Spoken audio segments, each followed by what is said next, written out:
తెలుగు రాష్ట్రాల్లో భానుడు భగభగలాడుతున్న వేళ ఎండల తీవ్రతతో అల్లాడుతున్న ప్రజలకు వాతావరణ శాఖ కాస్త ఉపశమనం కలిగించే వార్త చెప్పింది. ప్రస్తుతం దక్షిణ అంతర్గత కర్ణాటక నుంచి తమిళనాడు మీదుగా మన్నార్ గల్ఫ్ వరకు సముద్ర మట్టానికి సుమారు 0.9 కిలోమీటర్ల ఎత్తులో ఏర్పడిన ద్రోణి ప్రభావంతో రానున్న 3 రోజులు ఆంధ్రప్రదేశ్, తెలంగాణ రాష్ట్రాల్లో వర్షాలు కురిసే అవకాశముందని అధికారులు వెల్లడించారు. ప్రధానంగా దక్షిణ అంతర్గత కర్ణాటక నుంచి కేరళ మీదుగా ఏర్పడిన వాయుగుండం అస్థిరత వల్ల వాతావరణంలో మార్పులు చోటు చేసుకున్నాయి. అమరావతి వాతావరణ కేంద్రం తెలిపిన వివరాల ప్రకారం ఏపీలోని దక్షిణ కోస్తా, రాయలసీమ జిల్లాల్లో గురువారం నుంచి శనివారం వరకు అక్కడక్కడ తేలికపాటి నుంచి మోస్తరు వర్షాలు కురవనున్నాయి.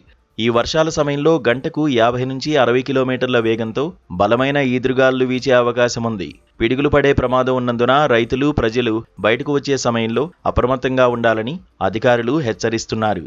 తెలంగాణలోనూ ఇదే తరహా పరిస్థితులు కనిపిస్తున్నాయని హైదరాబాద్ వాతావరణ కేంద్రం స్పష్టం చేసింది.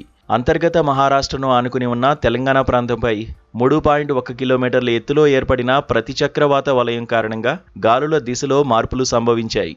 దీనివల్ల రాబోయే 3 రోజులు రాష్ట్రంలోని పలు జిల్లాల్లో ఉరుములు, మెరుపులతో కూడిన వర్షాలు కురిసే అవకాశముంది. అయితే ఈ వర్షాలు కురిసినప్పటికీ పగటి ఉష్ణోగ్రతలు పెద్దగా తగ్గే అవకాశం లేదని, గరిష్ట ఉష్ణోగ్రతలు 40 నుంచి 44 డిగ్రీల సెల్సియస్ మధ్యనే కొనసాగుతాయని విశ్లేషకులు చెబుతున్నారు. వర్షం కురిసే ముందు వీచే వేడిగాలులు, వర్షం తర్వాత పెరిగే తేమ శాతం వల్ల వాతావరణం మరింత ఉక్కపోతగా, అసౌకర్యంగా మారే ప్రమాదం ఉంది. ఉష్ణోగ్రతలు అధికంగా ఉన్నప్పుడు ఒక్కసారిగా వర్షం కురిస్తే భూమి నుంచి వచ్చే వేడి ఆవిరిల వల్ల వడదెబ్బ తగిలే అవకాశం ఉంటుందని వైద్యులు సూచిస్తున్నారు. వాతావరణ మార్పుల నేపథ్యంలో విపత్తు నిర్వహణ సంస్థలు కూడా అలర్ట్ అయ్యాయి. ముఖ్యంగా ఈదురుగాలుల వల్ల విద్యుత్ స్తంభాలు, చెట్లు కూలిపోయే ప్రమాదం ఉన్నందున లోతట్టు ప్రాంతాల ప్రజలు జాగ్రత్తగా ఉండాలి. అటు ఏపీలో శుక్ర, శనివారాల్లో గాలుల వేగం 40 నుంచి 50 కిలోమీటర్లకు తగ్గినప్పటికీ వాతావరణం మేఘావృతమై ఉండడంతో వేడి నుంచి కొంత ఊరట లభించినా తేమతో కూడిన ఉక్కపోత తప్పకపోవచ్చు. తెలంగాణలో కొన్ని జిల్లాలకు ఎల్లో అలర్ట్ జారీ చేసిన అధికారులు పొలాల్లో పనిచేసే రైతులు పిడుగుల పట్ల జాగ్రత్తగా ఉండాలని కోరారు. ఒకవైపు ఎండలు దంచి కొడుతూనే మరోవైపు అకాల వర్షాలు పడడం వల్ల వ్యవసాయ ఉత్పత్తులు, ముఖ్యంగా కోత దశలో ఉన్న పంటలు దెబ్బతినే అవకాశముందని రైతాంగం ఆందోళన చెందుతోంది.